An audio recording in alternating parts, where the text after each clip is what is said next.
am up here to the shop. I'm trying to get things cleaned up here in the building. Trying to get left alone in peace. Oh no. It's dipshit. That figures.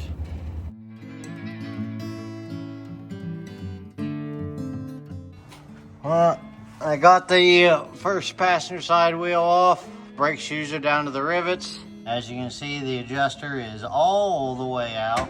So there's that. And then here's this, which I might be able to turn it, or best just to leave it alone. I don't know. Probably just best to leave it alone. Well, got the front wheel off here. Yep. Them brakes are real nice. Grease seal out on this side. Brakes are completely soaked. Someone didn't put the seal and tighten the bearing in correctly, and it wore a groove in the side of the seal housing. So there's why that is. So I got it checked up in the lathe here. This is my Amico lathe. Let's check out and see how true they are.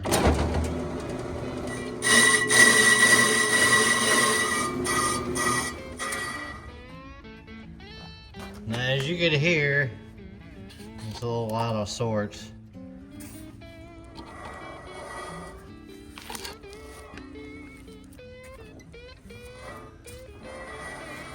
Yep, she's a little wobbly.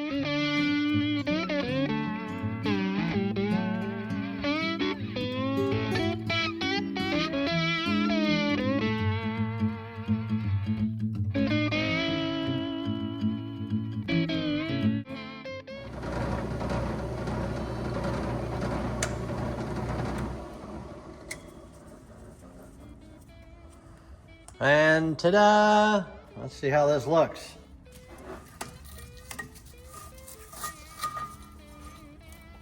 What do I do with my wrench?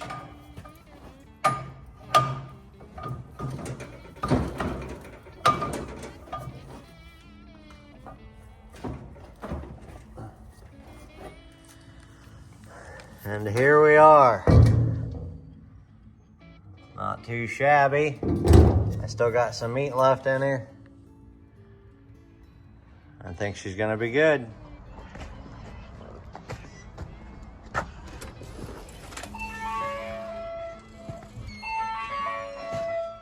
Chumpy takes it in the... That's right. What are you doing? Absolutely nothing as usual. Does it look like I'm not doing anything? You got my emergency dump truck, scrap truck parts. Yeah, it's over there on the cart. I got you most of the way there. Maybe. You're going to have to turn the ones. You're just going to have to save those because there's none in existence. Oh, I know what you did. You ordered the wrong part. We're going through the learning process right now. Well, in the middle of this catastrophe, I'm getting these spindles cleaned up. Gonna turn them from looking crappy to looking better. Wire wheeling on this side. Now, normally I would sandblast these and make them all nice, but we got a time frame restriction here. All right, we got the spindle cleaned up, fairly decent. I'm gonna get the new rotor installed. I'm gonna assemble these hubs all in one piece and then put them on the truck. I think it'll be easier that way. Ta-da! Bearings pre-packaged. So, they're already greased. I'll put some grease on these rollers.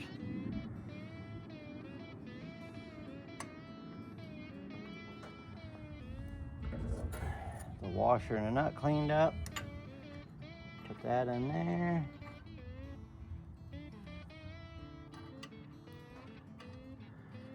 And then let's get this caliper on here and we can have this ready to go right on the truck, all complete in one unit.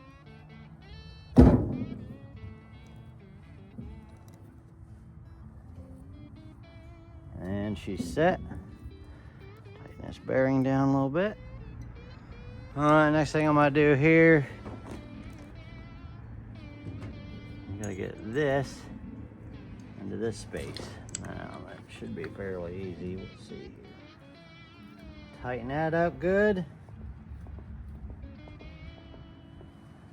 And this assembly is ready to go on the truck. Awesome.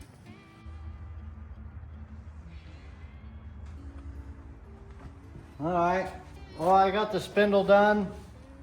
It's ready to go back on here, so I wanted to start on this side first because I haven't taken it apart. So I'm gonna take this apart, and then I'm gonna go out here to my 70 Chevy, and I'm gonna show you guys the difference between the 70 and the 72 and what they changed. And well, the 70's got drum brakes on it, but it's basically the same idea as what they did to this truck in 72, as instead of drums they had rotors, but it was basically the same assembly, pretty close to it. So to give you some idea what the differences were, what this truck came with the original equipment compared to the redesigned hubs that they put on this, and then what we're doing to it, because you can't get those parts. So enjoy.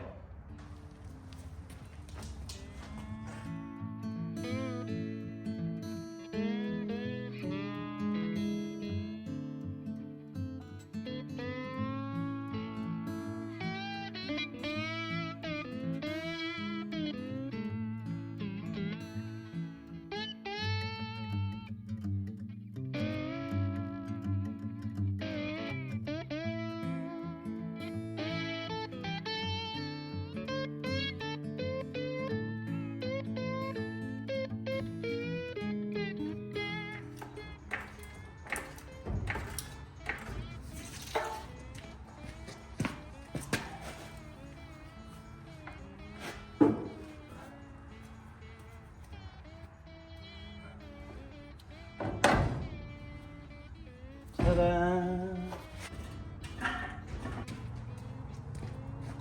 There you go, that's more better.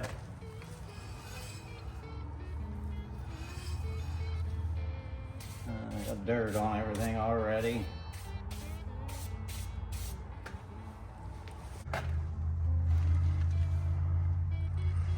Not too bad, from worthless to looking halfway decent. Normally I'd like to disassemble everything, sandblast it and do all that, but I don't think my brother wants to get into all that, and I don't think I have time for that right now. Alright, now for anybody who had any questions of why we had to switch them spindles out, I just kind of wanted to show you on my 70. Now this truck is factory drum brakes and it's 1.5 tons, so it's a little different, but not much. The biggest worry about these is it's got the 3-piece Widowmakers. It's got a locking ring, an outer ring, and a hub. And they're pretty dangerous. They were outlawed.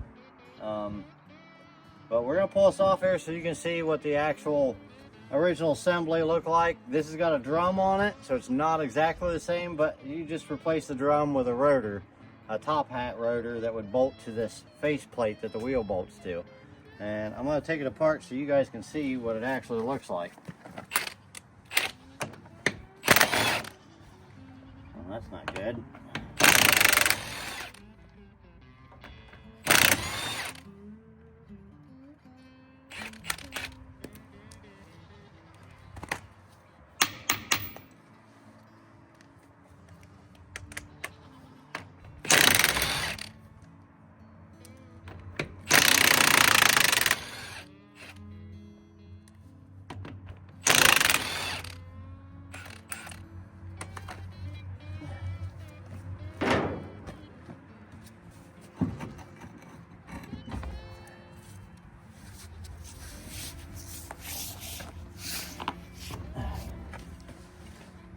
Alright, so here's what the assembly looks like.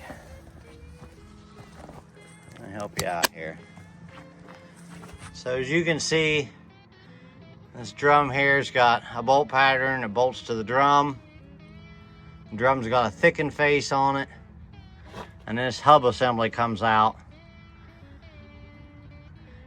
The only difference between the 72 was they replaced this with a rotor and a top hat, or a top hat rotor. And then they'd bolt something like this to the face of it, and that would be what you would have. Now, As you can see, me just taking the lug nuts off, something I didn't realize, and I'm glad we did. You see here's a busted stud and here's a busted stud.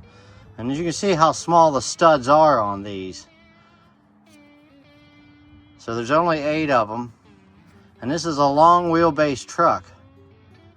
And the other problem is these 3-piece Widowmakers are extremely heavy wheels. So you get all that centrifugal force floating around on here, and it works the studs, and then they just snap off, just like that.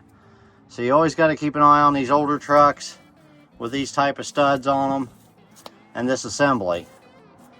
And that's kind of why we're doing what we're doing to the 72, to get away from all that. But if anybody had any questions, that's exactly why. That's why there was the new rotors, the disc brakes, and then the revisal once they changed them to disc brakes to the solid 1-piece rotor, which you can see the studs, and I'll show you here in a minute. The studs are twice as thick as these. These are just little spindly studs. It'd be something you find on a 3/4 ton, not a 1.5 tons.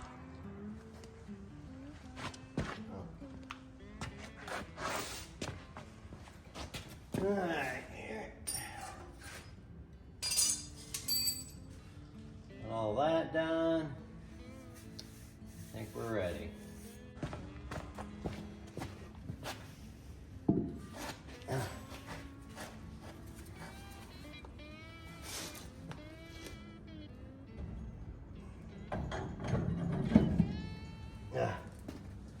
Well, that was about the easiest part of this whole mess. Now let's get these things tightened up.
We're about to try out the Rust-Oleum. Well, I already know they work pretty good, but I'm going to show you guys. See all the crap?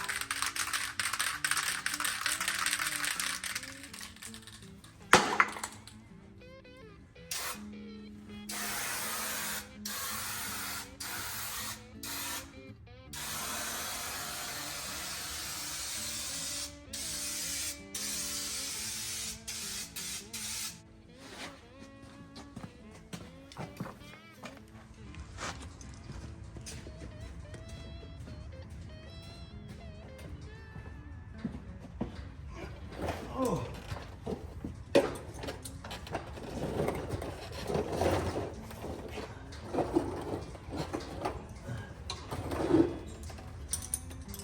So much fun. Need floor drying. Power steering. No. Alright, here. We're on the last hurdle. Got my buddy Troy over here helping me. Go ahead and pump her up 3 times. Floor, Jeremy. Huh? 4 on the floor. Yeah. Yeah, it's pumped.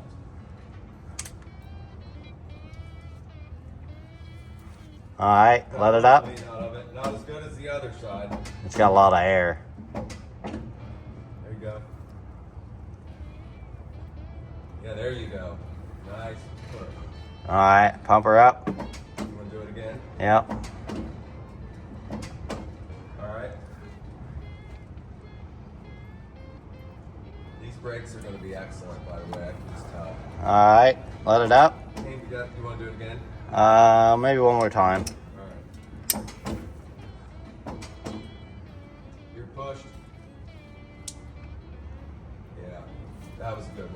Yeah, this thing's gonna be excellent. I can tell.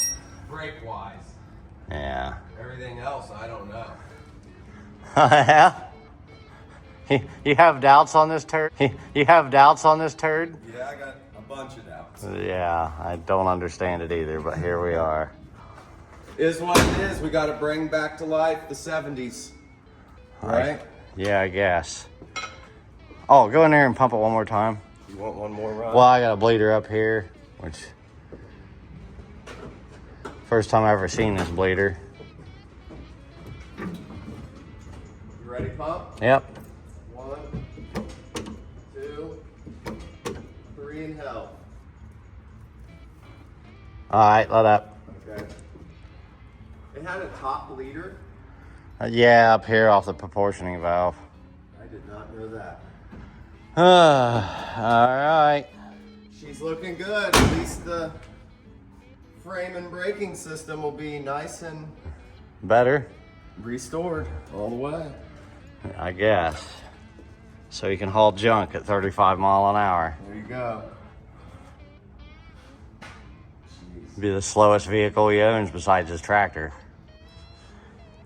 And there it is in all its glory.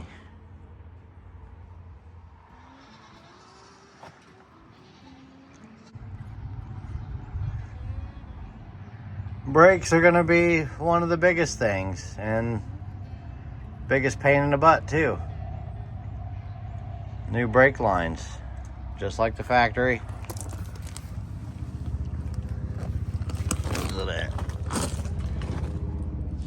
Yep, drops down just like the factory and behind the shock, across the cross member, all the way to the other side.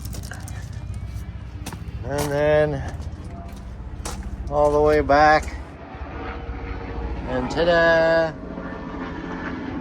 Yeah, there's the brake lines. And then we had to unhook that hydraulic fitting. It's not real safe under here. Cylinders kind of shit a lot.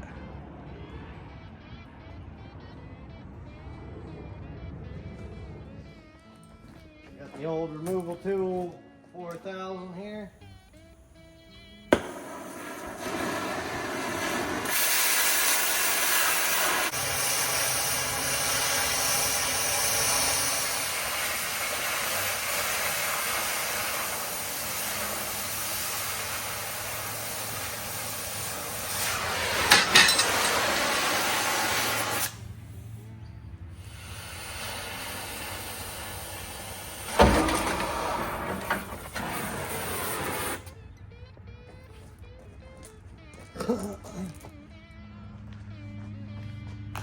And there we are, one more step to having my brother's truck done. Let's back away and get this hydraulic line out of the bed, or out of the body.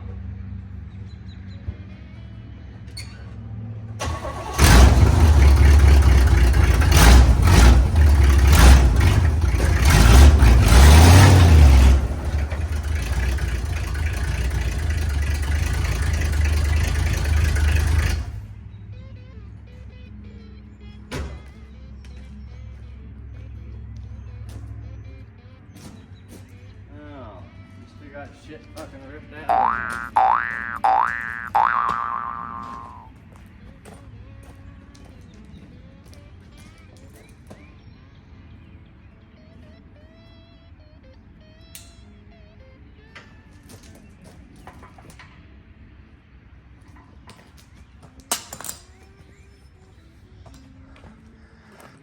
Yep. I think something's missing, George. Oh joy, I can't get the bed to go down.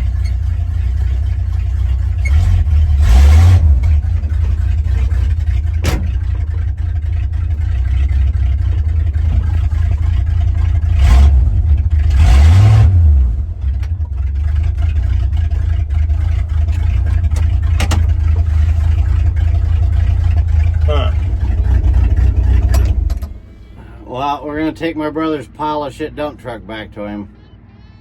I love these trucks, but this thing's a beat down turd. It needs everything stripped off of it. Especially this bed. The springs redone, the front end redone, everything redone, and then you'd have something. Let's get this wonderful rig started.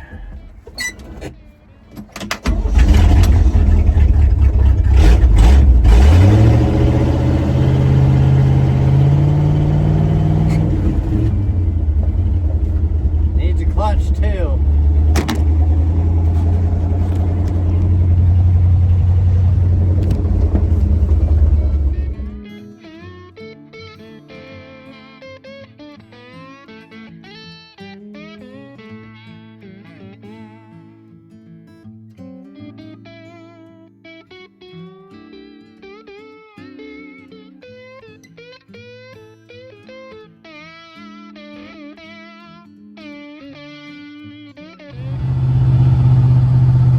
As you can see, no lights.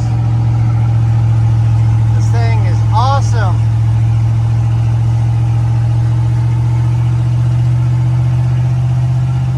Just what he needs. What's going on here, Kenneth? I don't know, apparently a linkage fell apart or something.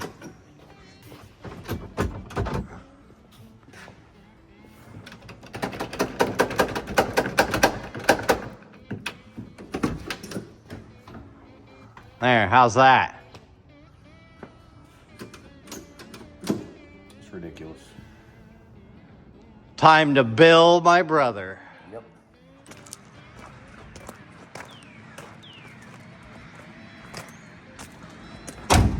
Well, No regrets.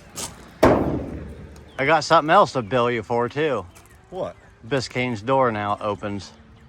You're welcome. He went back there and jiggled the lock a couple times and it works fine. Are you shitting me? You should have known that from when we were kids. I tried. Good grief.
That's it for that video. As you can see, I got the Model A pulled out of the barn. We're gonna try to get some things going on with the frame on that. Also, I want to try to get this flathead fired up. I bought this just before Christmas for like 600 bucks. The last time it was fired was 1980, and that's when the man pulled it out of the car and set it in the storage unit. It sat there complete, I mean literally, utterly complete since then. The valves were stuck in it. I put some ATF down the carburetor, or down the intake, and let it sit for about a week, and I rolled it through. The valves come unstuck. It's got compression. So I'm gonna go over to my old neighbor's Jerry's house tomorrow, which he's a big Ford guy, and you can see some of his 40 and 49 Fords that he's got collected up. He's also got a bunch of Mustangs like everybody, but we're more interested in the floppy fendered friends. So I'm gonna go see if he's got a starter for it tomorrow, I think. And then this week I'm gonna try to get this thing fired up. I gotta mount the radiator on it. I want the cooling system filled. I want it so I can sit here and run for hours and hours if I needed to find out how good it is, or if it's not good at all, or if it's got a rod knock. I can't tell. I know it's got compression now and the valves are freed up. Whether the seats are clean or not, that's a whole nother story, but that's what we're gonna fire it up and find out. See, I also got, it came with exhaust system, so I'm gonna plumb in a temporary exhaust system, probably a muffler on it, so we can actually hear to see if it's ticking or not, or if the rods are knocking, or if it's loose and rattling, and then we'll find out. Now, the project I got in mind for this is after I'm done, I'm gonna take my Model A's original chassis, probably mount this flathead in there, put like a 39 Ford rear end in it, and mount a 1919 T-body on it, what they call a 1919 runabout, which was a T-bucket basically with a trunk. So, and I think that'll be neat just to drive around and make it look like a little coffee racer or something like that. Just something to run around and have fun in. And I think that'll be pretty interesting for the flathead. Everybody knows these aren't the super fastest thing in the world. They're not the most dependable thing in the world, so. But I do want to play with one. So that's what we're going to do here this next week. And hopefully that all goes good. And I'll have another video out for you here sometime this week. And other than that, thank you for watching. I'll see you guys on the next one.